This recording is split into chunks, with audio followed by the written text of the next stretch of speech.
ഞാനും ഇതിനകത്ത് കളിക്കുന്നത് ഭയങ്കര ചീപ്പായിട്ടുള്ള ഒരു ഗെയിമാണ്.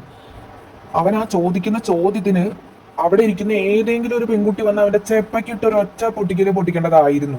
ശരിക്കും പറഞ്ഞു കഴിഞ്ഞാൽ അവിടെ ഓൾറെഡി ഭയങ്കര പ്രശ്നങ്ങൾ വഷളായിട്ട് ഇരിക്കുകയാണ് ഓൾറെഡി ഇരിക്കുന്നത്.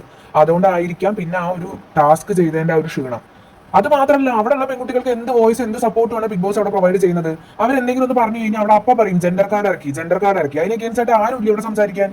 അതേപോലെ എന്ത് സംഭവിച്ചാലും എന്ത് ബാഡ് ആയിട്ട് പെൺകുട്ടികളെ നേർക്ക് ഉണ്ടായി കഴിഞ്ഞാൽ എന്തെങ്കിലും ഒരു തരത്തിലെങ്കിലും ബിഗ് ബോസ് നോ എന്ന് പറഞ്ഞിട്ടുണ്ടോ? ആ നെവിൻ അനുമോളുടെ മുഖത്തിന്റെ അടുത്ത് ചെന്ന് നിന്നിട്ടാണ് ഇങ്ങനെ സംസാരിക്കുന്നത്, വേഴ്സ്റ്റ് ആയിട്ടുള്ള രീതിയിൽ സംസാരിക്കുന്നത്. അതൊക്കെ എന്ത് അതിക്രമമാണ് അവൻ കാണിക്കുന്നത്?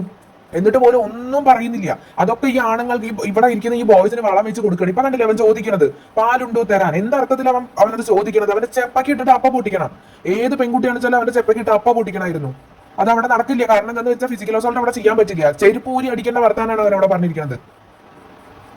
ബിഗ് ബോസ് ഇതിന് എഗെയിൻസ്റ്റ് ആയിട്ട് ഈ നെവിൻ കാണിക്കുന്ന അനുമോളോട് കാണിക്കുന്ന അക്രമങ്ങൾക്ക് എഗെയിൻസ്റ്റ് ആയിട്ട് പറയാത്തത് കാരണം കൊണ്ട് ഒറ്റൊന്നുകൊണ്ട് മാത്രമാണ് അവിടെ ഇരിക്കുന്ന ഈ ആര്യന് ഇന്ന് പാലുണ്ടോ തരാൻ എന്നുള്ള ചോദ്യം.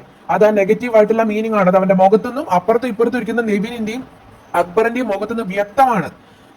നെവിനിന്റെയും അക്ബറും അത് ചോദിക്കുന്ന ആര്യൻ ചോദിക്കുന്ന ആ സമയത്ത് നെവിന്റെ അക്ബറിന്റെയും ആ അപ്പുണ്ടാവുന്ന ആ ചിരിയിൽ നിന്ന് ഇത് വ്യക്തമാണ്. ആര്യൻ അവിടെ ഡബിൾ മീനിങ് വെച്ചിട്ട് 100% ഷുവറാണ് അവൻ അതന്നെയാണ് അവിടെ പറയുന്നത്. എത്ര ചീപ്പും ബാഡുമാണ്. ഒരു പെൺകുട്ടികൾക്ക് നേരെയാണ് അവൻ ഈ വക തെണ്ടിത്തരം പറഞ്ഞിരിക്കുന്നത്. അതിന് എഗെയിൻസ്റ്റ് ആയിട്ട് പറയാൻ വാക്കുകൊണ്ട് ഇവരെ നമുക്ക് നിർത്താൻ പറ്റില്ല. കാരണം പോത്ത് പോലെ പോകുന്ന 3 ആണുങ്ങളാണ് ഈ ഇരുന്നിട്ട് ഈ പെൺകുട്ടികളുടെ നേർക്ക് കയർത്ത് സംസാരിക്കുന്നത്. ഈ പെൺകുട്ടികൾക്ക് എന്ത് വോയിസ് അവിടെ കൊടുക്കുന്നത്? ഭയങ്കര കഷ്ടമായിട്ടുള്ള കാര്യമാണ്. അവിടെ ഒരൊറ്റ ആണുങ്ങൾ എന്ന് പറഞ്ഞാൽ പിന്നെ നമ്മുടെ ഷാനവാസിക്ക് വയ്യാതെ പോയി. അറ്റ്ലീസ്റ്റ് അദ്ദേഹം ഉണ്ടായിരുന്നെങ്കിലും എന്തെങ്കിലും ഒന്ന് തിരിച്ചു പറയുമായിരുന്നു. ഇത് ഇരുന്ന് ചിരിക്കുന്നു. എന്നിട്ട് ഷാനവാസിക്ക് മാത്രമാണ് അവിടെ ഈ പെൺകുട്ടികൾക്ക് എഗെയിൻസ്റ്റ് ആയിട്ട് പറഞ്ഞ എന്തെങ്കിലും ഒന്ന് പ്രതികരിക്കുന്നത്. സാബുമോന് കാര്യം മനസ്സിലായിരിക്കുന്നു. സാബുമോൻ ജസ്റ്റ് ചിരിച്ചത് തള്ളി. സാബുമോന് കാര്യം മനസ്സിലായി. പിന്നെ അനീഷ അവിടെ ഉണ്ടെങ്കിലും ഇല്ലെങ്കിലും ഒരേപോലെയാണ് ആള്. പിന്നെ ആളുടെ ഗെയിം സ്ട്രാറ്റജി, ആളുടെ ഗെയിം പ്ലാൻ. അവിടെ പെൺകുട്ടികൾക്ക് എന്ത് സംഭവിച്ചോ ഒന്നുമില്ല, ആരെന്ത് ചെയ്തോ ഒന്നുമില്ല. അതാണ് അനീഷ് ഏട്ടൻ. സോ അത് നമുക്കൊന്നും പറയാൻ പറ്റില്ല. ഇവിടെ എന്താണ് ഇവിടെ നടക്കുന്നത്? അയ്യോ, ഭയങ്കര ചീപ്പ് ഗെയിം. ഈ 3 ക്യാപ്റ്റൻസിൽ ഈ പോത്ത് പോലെ പോകുന്ന 3 ആണുങ്ങൾ ജെൻഡർ കാർഡ് എടുക്കുകയാണെന്ന് വെച്ചാൽ എടുത്തോട്ടെ, എടുക്കാൻ തന്നെ വിചാരിച്ചോളൂ. ജെൻഡർ കാർഡ് ഇപ്പൊ കണ്ടില്ലേ അവൻ പറയുന്നത് അയ്യോ സ്ത്രീ കാർഡ് എടുത്തു. ഇതേപോലെ തന്നെ ഇവർ ഈ കാർഡ് എടുക്കുന്നത്. മാൻ കാർഡ് നമുക്ക് പറയാൻ പറ്റില്ലല്ലോ. സോ ഇത് ഭയങ്കര വേസ്റ്റ് ആയിട്ടുള്ള ചീപ്പായിട്ടുള്ള ഭാഗമാണ്. ആര്യൻ എക്സ്പോസ്ഡ് ആയി. ഓരോരുത്തരായിട്ട് എക്സ്പോസ്ഡ് ആയിട്ട് വരികയാണ്. അക്ബറിന് പിന്നെ അറിയാം എവിടെ ലൈൻ വരയ്ക്കണം എന്നുള്ളത്. അക്ബറിന്റെ ആ ബാഡ് ആയിട്ടുള്ള ബിഹേവിയറിന്റെ രണ്ടെണ്ണത്തിന്റെ ഇടയിൽ അങ്ങോട്ട് നിന്ന് പോവാണ്. ജസ്റ്റ് ഇത് മുട്ടിയില്ല എന്നുള്ള രീതിയിൽ. എന്നാലും ഈ നെവിനെ ആര്യനെ വെച്ച് കമ്പയർ ചെയ്യുന്ന സമയത്ത് പിന്നെയും ഭേദം അക്ബറാണെന്ന് തോന്നുന്നു. എന്തായാലും രണ്ടുപേരുടെ ചിരി അടിപൊളിയായിട്ടുണ്ട്. ആര്യൻ ആ പറയുന്ന പെൺകുട്ടികൾ അവിടെ ബാഡായിട്ട് കളിയാക്കുന്ന ടീസ് ചെയ്യുന്ന ആര്യനെ സപ്പോർട്ട് ചെയ്തിട്ടാണ് അവിടെ അക്ബറും നെവിനും ചിരിക്കുന്നത്. ഒരു പെൺകുട്ടീനെ അടുത്ത് മുഖത്ത് നോക്കി ചോദിക്കാൻ പറ്റുന്ന ഒരു കാര്യമാണ് ഈ ആരും ചോദിച്ചത്. അതിനെ സപ്പോർട്ട് ചെയ്തിട്ട് അപ്പുറത്തിരിക്കുന്ന എന്ത് പേരിട്ടിട്ട് നമുക്ക് അവരെ വിളിക്കാം? അയ്യേ, വെരി വെരി ബാഡ്. എന്ത് പേരിട്ടിട്ട് ഇവന്മാരെയൊക്കെ വിളിക്കാം നമുക്ക്? നാണം കെട്ടവെന്ന് പോലും പറയാൻ അതിനെക്കാട്ടിലും തരം താഴ്ന്ന വാക്ക് നമുക്ക് ഇവിടെ പറയാൻ പറ്റില്ല. അങ്ങനത്തെ ഒരു പ്ലാറ്റ്ഫോം ആയി പോയി ഇത്.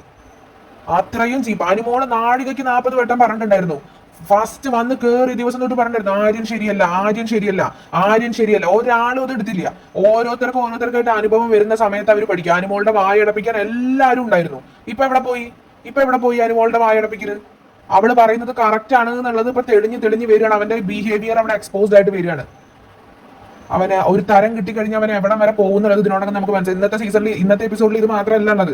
നൂറൊക്കെണ്ടായിട്ടുള്ള വേറൊരു കാര്യം അതിനകത്ത് ഡിസ്കസ് ചെയ്യുന്നുണ്ട്. ഈവൻ അവർ ആ പെൺകുട്ടികൾക്ക് തമാശ രൂപേണയാണ് പറഞ്ഞതെങ്കിലും ആര്യന്റെ ബിഹേവിയർ അവിടെ കംപ്ലീറ്റ്ലി എക്സ്പോസ്ഡ് ആയിട്ട് മാറുകയാണ്. ഷാനവാസിക്കെങ്കിലും ഉണ്ടായിരുന്നെങ്കിൽ അത് എന്തെങ്കിലും ഒന്ന് തിരിച്ചു പറയുമായിരുന്നു. അല്ലെങ്കിൽ ഇത് ചെറിയ രീതിക്കെങ്കിലും ഒരു പ്രശ്നമായി പോയിരുന്നു. അതിന് ആ നെവിൻ എന്ന് പറയുന്ന ദുഷ്ടൻ ഷാനവാസിന്റെ മേളിലും അവന്റെ രോക്ഷപ്രകടനം നടത്തിയിട്ടുണ്ടായിരുന്നു. അത് കാരണം കൊണ്ട് അത് നടന്നില്ല. എന്തായാലും നെവിനെ ഈ വീക്ക് എവിറ്റ് ആക്കിയിട്ടില്ല എന്നുണ്ടെങ്കിൽ ഷോന്റെ ക്രെഡിബിലിറ്റിയെ തന്നെ അത് ബാധിക്കും. അത് 100% ഉറപ്പാണ്.